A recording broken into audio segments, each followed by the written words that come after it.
नमस्कार। आप देख रहे हैं हल्ला बोल टीवी। मैं हूं आकाश। बिहार का एक इंजीनियर इतना बड़ा घूसखोर निकला कि अब उसकी विदेशों में संपत्ति की जांच के लिए बिहार के ईओयू ने इंटरपोल से मदद मांगी है। इसमें उसकी गर्लफ्रेंड की भी कहानी है। क्या है पूरा मामला, हम जानेंगे हल्ला बोल टीवी के editor in chief Deepak Sharma के साथ। मामला तो इतना बड़ा है आकाश कि आप सोचिए कि बिहार की आर्थिक अपराध इकाई ईओयू ने इंटरपोल से मदद मांगी है बिहार के घूसखोर इंजीनियर मनोज रजक के जो विदेशों में संपत्ति है उसकी जांच के लिए। मतलब बिहार का जो ये भ्रष्टाचारी है मनोज रजक, इसने विदेशों में इतनी अकूत संपत्ति बनाई है जिसकी जांच अब इंटरपोल करेगा। यह बिहार के लिए किसी बदनुमा दाग से कम नहीं है कि बिहार जहां की बड़ी आबादी आज भी गरीबी से जूझ रही है, वहां का एक एग्जीक्यूटिव इंजीनियर कुछ ही वर्षों में इतनी अकूत संपत्ति जमा कर लेता है कि अब विदेशों में उसने संपत्ति खड़ी कर ली है और अब उसकी संपत्ति की जांच कौन करेगा? इंटरपोल करेगा। और इकोनॉमिक ऑफेंस यूनिट जो है बिहार की ईओयू, इकोनॉमिक ऑफेंस यूनिट ने इंटरपोल से इसके लिए मदद मांगी है। तो हम इंजीनियर मनोज रजक की पूरी कहानी आपको सुनाते हैं और इसमें गर्लफ्रेंड, इंजीनियर मनोज रजक की गर्लफ्रेंड का क्या रोल है, क्या कहानी है, यह भी हम आपको बताते हैं। तो बिहार के इंजीनियर मनोज रजक की कहानी यह है कि अब मनोज रजक की जांच के लिए ईओयू ने इंटरपोल से मदद मांगी है ताकि देश के बाहर जो मनोज रजक ने संपत्ति बनाई है उसकी सच्चाई को जांचा जा सके और पता लगाया जा सके कि किस देश में मनोज रजक ने कितनी संपत्ति बनाई है।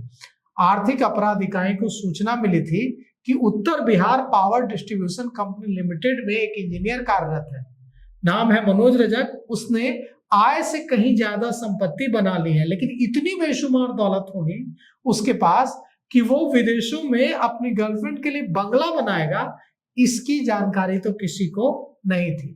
और ये इंजीनियर मनोज रजक बेहद मध्यम वर्गीय परिवार से आता है। इसने लोन लेकर पढ़ाई की थी और लोन चुकाने के लिए इसके पास पैसे तक नहीं थे और आज देखिए कितनी अकूत संपत्ति का ये मालिक बन गया है। मधुबनी जिले के जयनगर में कार्यपालक अभियंता के पद पर ये तैनात थे। अब ईओयू ने इनके कई ठिकानों पर जब छापेमारी की तो बेशुमार दौलत सामने आई है। अब पता चला है कि 3 करोड़ रुपए से भी अधिक की संपत्ति इनके पास है। और ये 3 करोड़ रुपए की संपत्ति तो कुछ नहीं है, ये 3 करोड़ रुपए की संपत्ति का तो पता चल चुका है। कितने करोड़ों की संपत्ति मनोज रजक ने विदेशों में, नेपाल और दूसरे देशों में इन्वेस्ट की हुई है, इसके बारे में जो जानकारी मिली है ईओयू को, वो ईओयू के अफसरों के पसीने भी छुड़ाने वाला है। कई जगहों पर इनके मकान बन रहे हैं, निवेश से जुड़े दस्तावेज मिले हैं, गैस एजेंसी में साझेदारी मिली है, कई बिजनेसेस में इसने इन्वेस्ट कर रखा है। पश्चिम बंगाल के दार्जिलिंग में चाय बागान खरीदा है, नेपाल में बंगला बनवाया है और नेपाल का कनेक्शन आने के बाद अब और दूसरे देशों का कनेक्शन आने के बाद अब इंटरपोल से मदद मांगी गई है। कहा जा रहा है कि काठमांडू में और दूसरे देशों में इसने अपनी संपत्ति बनाई है और यह भी सामने आया है कि विदेशों में जो इसने संपत्ति बनाई है वो अपने नाम से या अपनी पत्नी के नाम से नहीं बल्कि अपनी गर्लफ्रेंड के नाम से बनाई है। यह भी पता चला है कि अब जो संपत्ति है उसे छिपाने में भी ये जुटा हुआ है। तो पता चला है कि 17 साल में करोड़ों रुपए की संपत्ति इस इंजीनियर मनोज रजक ने बनाई है। मनोज रजक ने 2009 में नौकरी शुरू की थी, तब उसकी आर्थिक स्थिति अच्छी नहीं थी, पढ़ाई के लिए बैंक से लोन लिया था, चुका नहीं पा रहा था। 17 सालों के अंदर बेशुमार दौलत कमा ली है और इतनी कि अब इंटरपोल जांच करेगा। साथ ही साथ ये जो इंजीनियर है मनोज रजक, ये कई बार नेपाल गया और इसने इन यात्राओं की जानकारी किसी को नहीं दी, संपत्तियां खरीदी और अब कई बेनामी संपत्ति इसकी होने की आशंका ईओयू को है।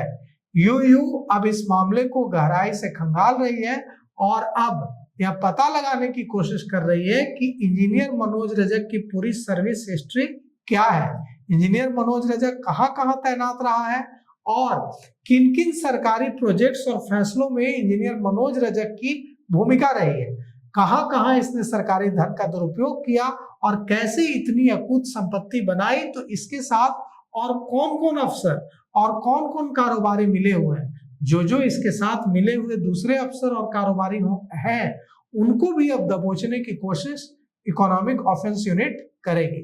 तो ये भ्रष्ट इंजीनियर का मामला अब सिर्फ नहीं रह गया है, यह मामला अब पूरे नेटवर्क का मामला बन गया है जो मनोज रजक के साथ इस पूरे गड़बड़ झाले में संलिप्त है। तो देखिए अब इस मामले में क्या कुछ होता है। तो सुना आपने, इसे लेकर आपकी क्या राय है, कमेंट में जरूर बताइएगा। शुक्रिया।